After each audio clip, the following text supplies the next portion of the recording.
Alright, so hello one and all, welcome back to another Mushoku Tensei skipped content episode review thing. We are here with Season 2, Part 1, Episode 3. So let's just jump into things.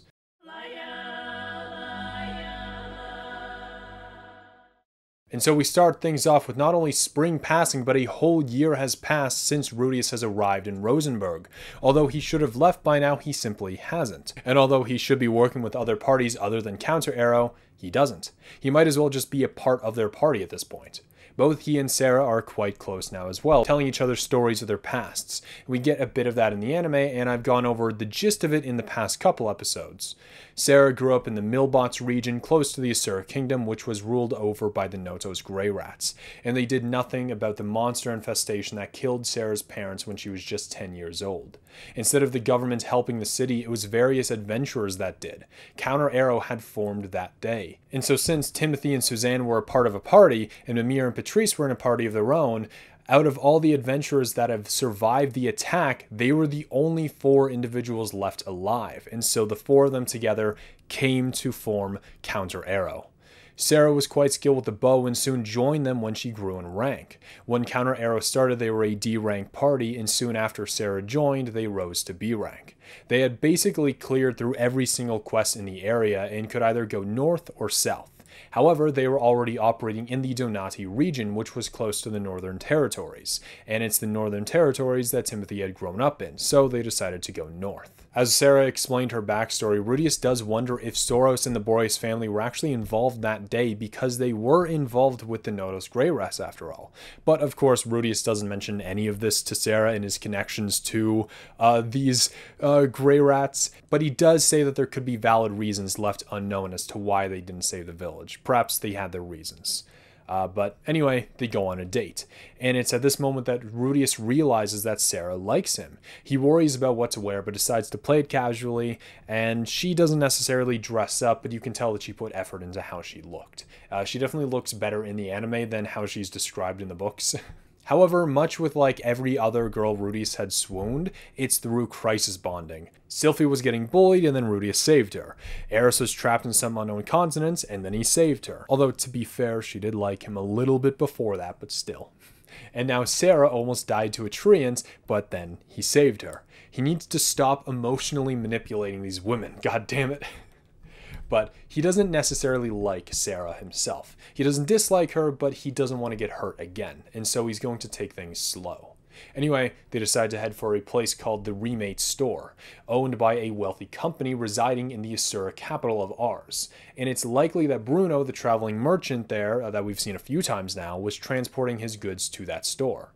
And also Sara is specifically looking for a sword. Up until now she had been using a simple hunting knife, but it had broke. Moreover, it's her bow that piques Rudius' interest, mainly because she doesn't seem to need to ever get a new one.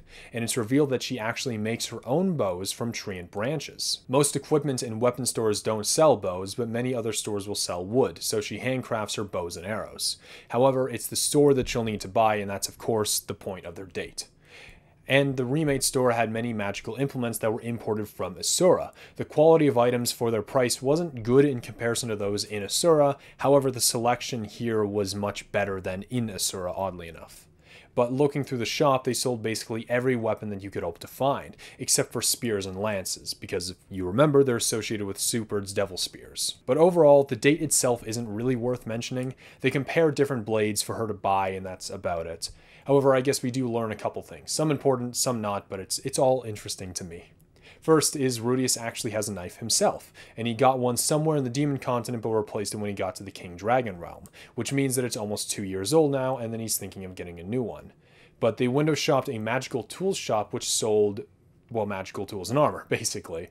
Despite the usage of such magical items, most adventurers couldn't afford such things, as a single piece of magical armor could cost them an entire year's worth of income. But most magical items were items inscribed with spell circles that could host beginner tier magic.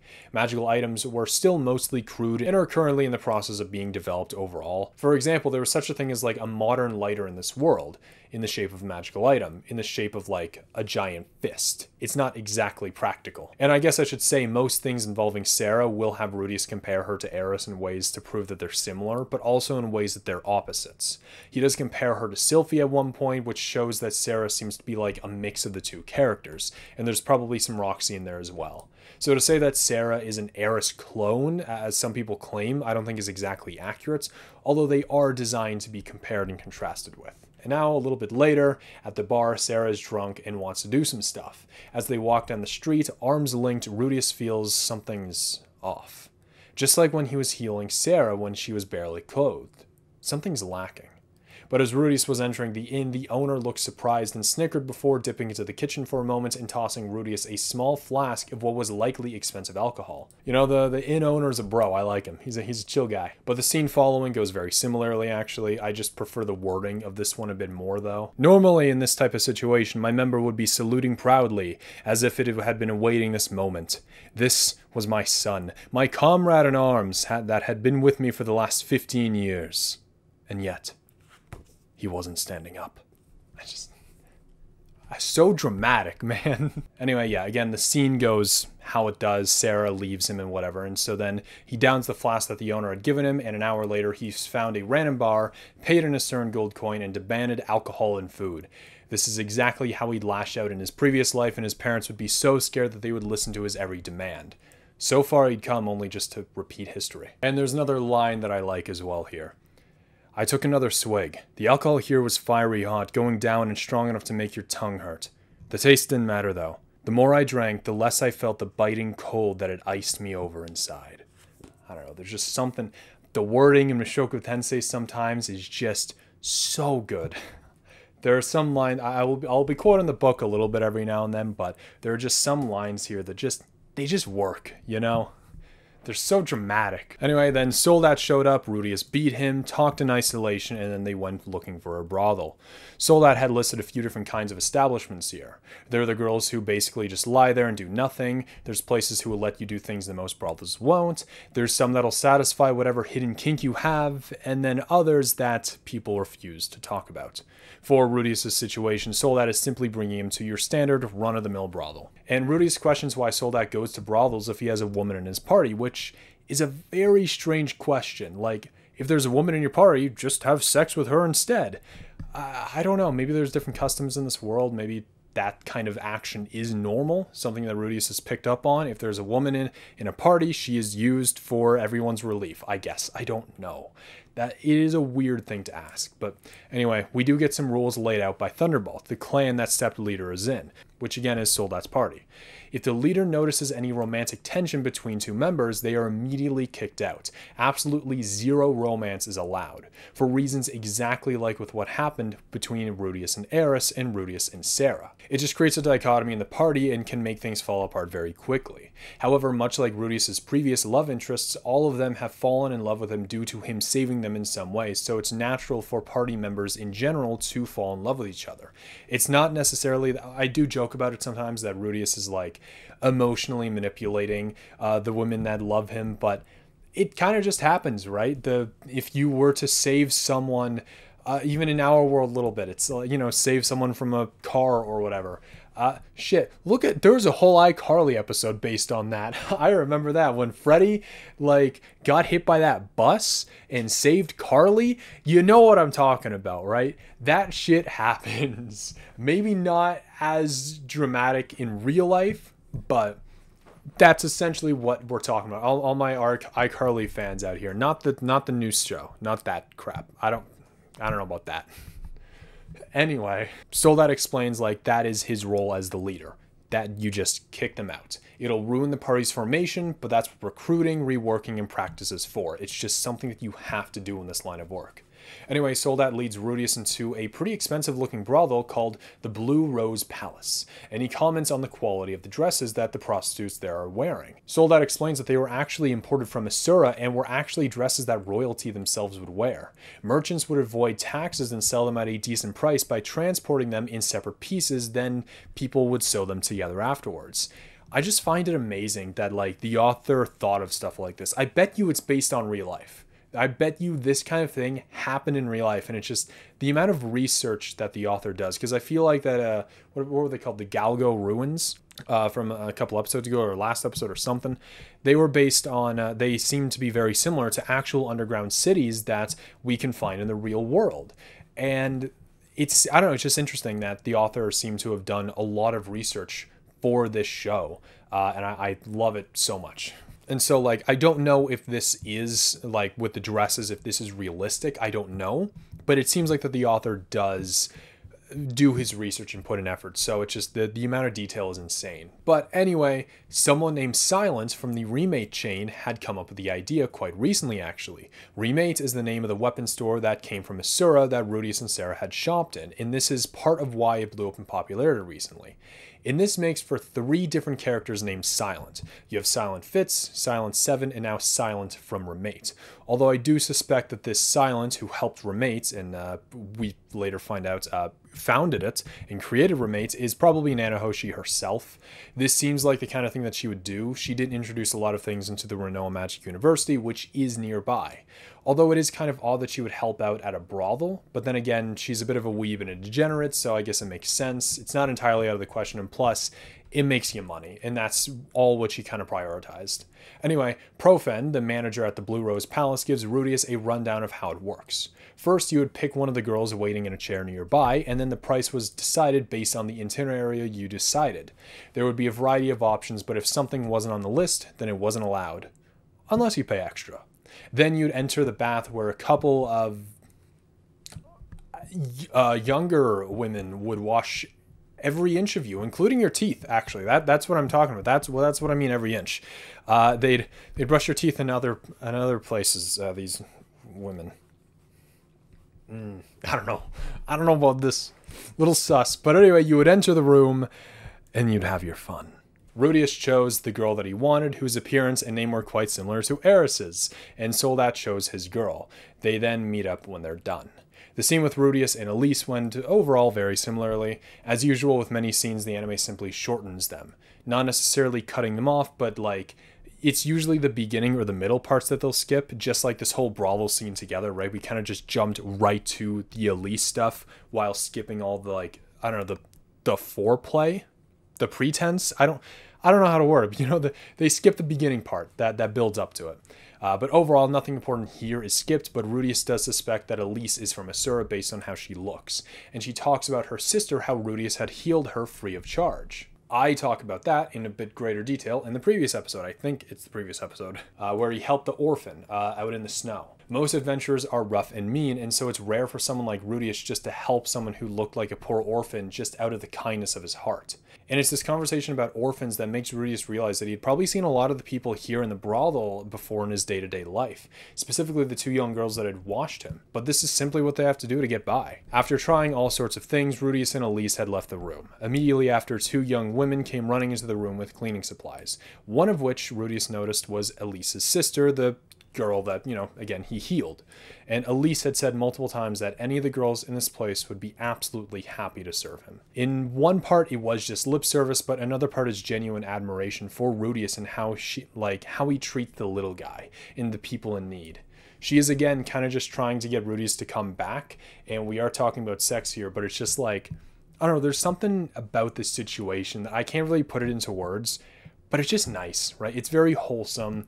Oddly enough, we're in a brothel, and this is a prostitute here, but I don't know, it's just nice. It's wholesome. Anyway, Elise joins Rudius into the bar next door. However, it was all a part of the same building owned by the same manager, so you didn't have to exit the building in order to enter this new one. I'm just like in a mood right now to praise the series. I know buildings and stuff like this exist, but I've never seen one like this where 2 stores are interconnected. I think it's just called a mall, actually. Now that I think about it, that's just called a mall when multiple stores are connected with each other. But no, I've seen it before. It's I can't tell you the town name, but I went on this like Alaskan cruise like earlier in the year in August. And there was one shop where it was like 2 different stores, but there was just like a hole in the wall that connected the 2. I just love that design so much back then, and now I realize that it's the same thing that happens in with this store. I don't know, I just think that's cool. Having one owner have 2 lots of land and just connect them with 2 different stores. I just think that's really cool. That's a cool idea. I just love every bit of this, down like the story. I love Mushoku Tensei, down to the architecture. Like, if you couldn't tell, I like Mushoku Tensei just a little bit. Anyway, Rudius, Elise, and Soldat talk about what could help. They drink, they leave the bar, Rudius talks shit about Sara and gets dumped. However, there are a couple things that are obviously left out, and just a whole lot of stuff that they skipped afterwards, because I don't know how far we are in this episode, like this video, but I don't think we're anywhere near the end. So, thinking about it, I guess what I said before, where the anime kind of just skips the beginning and middle, now they skip the end. So they're kind of just skipping anything. There's no pattern to what they skip, I suppose. But anyway, something I wanted to mention is that throughout all of this, Soldat feels a lot more like a bro than he does in the anime. When he returns later on, he does feel like a buddy to Rudius. But in this, he does, to me, I get the impression that Soldat feels a little formal or overly mature in the anime. And it's not like he's immature in the light novels. He just comes off a bit more like as a buddy or a bro to Rudius in the books. It's all just a simple matter in presentation at all. It has nothing to do with like one's better, one's worse, right? It's just a matter of presentation, something that I noticed. But Soldat makes a good point about Counter Arrow. Apparently they were supposed to go on a quest day with Rudius, but Rudius had originally thought that they had already left because he was a no-show.